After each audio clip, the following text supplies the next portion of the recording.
Hi friends, welcome to Dharmika cooking channel. ಇವತ್ತಿನ recipe ಮೊಳಕೆ ಕಾಳುಗಳನ್ನ ಯೂಸ್ ಮಾಡಿರುವಂಥ ಮೊಳಕೆ ಕಾಳಿನ ವಡೆ ಮಾಡೋದು ಹೇಗೆ ಅಂತ ನೋಡೋಣ. ತುಂಬಾ ರುಚಿಯಾಗಿರುವಂಥ ರೆಸಿಪಿ, ಟ್ರೈ ಮಾಡಿ ನೀವು ಕೂಡ ಒಂದ್ಸಲ. ಸೊ ಇದು ಮಾಡೋದು ಹೇಗೆ ಅಂತ ನೋಡೋಣ. ನಾನಿಲ್ಲಿ ಹೆಸರು ಬೇಳೆ ಮತ್ತು ಕಾಬೂಲ್ ಕಡಲೆಕಾಳು ಮತ್ತು ಕಡಲೆಕಾಳು ಇದಿಷ್ಟನ್ನು ನಾನು ಮೊಳಕೆ ಕಟ್ಟಿಸಿ ಇಟ್ಕೊಂಡಿದ್ದೆ. ಅದನ್ನು ಇವಾಗ ಮಿಕ್ಸರ್ ಜಾರ್ಗೆ ಹಾಕೊತಾ ಇದ್ದೀನಿ. ನಾನಿಲ್ಲಿ ಟೋಟಲ್ 2 ಕಪ್ ಆಗೋಷ್ಟು ಕಾಳುಗಳನ್ನ ತೊಗೊಂಡಿದ್ದೀನಿ. ಇದನ್ನು ನೀವು ನೀರು ಹಾಕ್ಕೊಳ್ದೇ ರುಬ್ಕೋಬೇಕು. ಆ್ಯಸ್ ಇಟ್ ಈಸ್ ನೀವು ಕಾಳು ಹೇಗೆ ರುಬ್ಕೋತಿರೋ ಅದೇ ರೀತಿ ನೀರು ಹಾಕ್ಕೊಳ್ದೇ ರುಬ್ಕೋಬೇಕು. ಇದಕ್ಕೆ ಒಂದು ದೊಡ್ಡ ಸೈಜ್ ಈರುಳ್ಳಿನ ಸಣ್ಣದಾಗಿ ಹಚ್ಚಿಟ್ಕೊಂಡಿದ್ದೆ, ಅದನ್ನು ಹಾಕ್ಕೊಂಡಿದ್ದೀನಿ. ಸ್ವಲ್ಪ ಕೊತ್ತಂಬರಿ ಸೊಪ್ಪು ಹಾಗೆ ಸ್ವಲ್ಪ ಕರಿಬೇವು ಸೊಪ್ಪನ್ನ ಚಿಕ್ಕದಾಗಿ ಚಾಪ್ ಮಾಡಿ ಹಾಕ್ಕೊಂಡಿದ್ದೀನಿ. ಮತ್ತು 1-2 ಟೇಬಲ್ ಸ್ಪೂನಷ್ಟು ಅಕ್ಕಿ ಹಿಟ್ಟನ್ನು ಹಾಕ್ಕೊತಾ ಇದ್ದೀನಿ ಕ್ರಿಸ್ಪಿಗೋಸ್ಕರ. ಹಾಗೆ ಒಂದು ಅರ್ಧ ಟೀ ಸ್ಪೂನಷ್ಟು ಅಚ್ಕಾರದ ಪುಡಿ, ಅರ್ಧ ಟೀ ಸ್ಪೂನಷ್ಟು ಗರಂ ಮಸಾಲ ಹಾಕಿ ಸ್ವಲ್ಪ ರುಚಿಗೆ ಬೇಕಿರೋಷ್ಟು ಉಪ್ಪನ್ನು ಹಾಕಿ ಇದನ್ನು ಚೆನ್ನಾಗಿ ಮಿಕ್ಸ್ ಮಾಡ್ಕೋಬೇಕು. ಹಿಟ್ಟಿನೊಟ್ಟಿಗೆ ಚೆನ್ನಾಗಿ ಮಿಕ್ಸ್ ಮಾಡ್ಕೊಳ್ಳಿ. ನೀರು ಹಾಕ್ಕೊಳ್ದೇ ರುಬ್ಕೋಬೇಕು ಕಾಳುಗಳನ್ನ.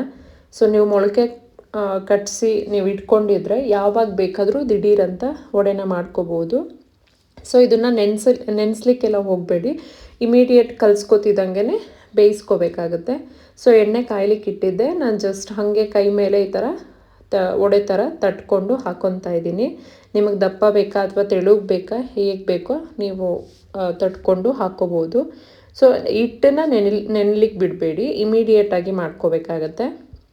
ಸೊ ಆ್ಯಸ್ ಇಟ್ ಈಸ್ ನೀವು ವಡೆ ಎಲ್ಲ ಹೇಗೆ ಬೇಯಿಸ್ಕೋತಿರೋ ಅದೇ ರೀತಿ ಹಾಕ್ಕೊಂಡು ಮಾಡ್ಕೋಬೇಕು. ಸೊ 2 ಸೈಡು, ಒಂದು ಸೈಡ್ ಬ್ರೌನ್ ಆಗ್ತಿದ್ದಾಗೆ ಇನ್ನೊಂದು ಸೈಡು ತಿರ್ವಾಕೊಂಡು 2 ಸೈಡು ನೀಟಾಗಿ ಬೇಯಿಸ್ಕೋಬೇಕು. ವಡೆ ಸ್ವಲ್ಪ ಲೇಟ್ ಅಲ್ಲ ಬೇಯೋದು, ಹಾಗಾಗಿ 2 ಸೈಡು ಚೆನ್ನಾಗಿ ಗೋಲ್ಡನ್ ಬ್ರೌನ್ ಬರೋವರೆಗೂ ಕಾದು ಆ ನಂತರ ಇದನ್ನು ತೆಗೆದಿಟ್ಕೋಬೇಕಾಗತ್ತೆ. ನೋಡಿ, ಈಗ ಆಲ್ಮೋಸ್ಟ್ 4-5 ನಿಮಿಷ ಇದು ಚೆನ್ನಾಗಿ ಬೆಂದಿದೆ, ಗೋಲ್ಡನ್ ಬ್ರೌನ್ ಆಗಿದೆ. ಸೊ ಇದನ್ನು ತೆಗೆದಿಟ್ಕೊತಾ ಇದ್ದೀನಿ. ಉಳಿದಿರೋ ಅಂಥ ಹಿಟ್ಟನ್ನು ಸಹ ಇದೇ ರೀತಿ ತಟ್ಟಿ ನಾವು ಬೇಯಿಸ್ಕೋಬೇಕಾಗತ್ತೆ. ಇಷ್ಟೇ ಸಿಂಪಲ್ ರೆಸಿಪಿ.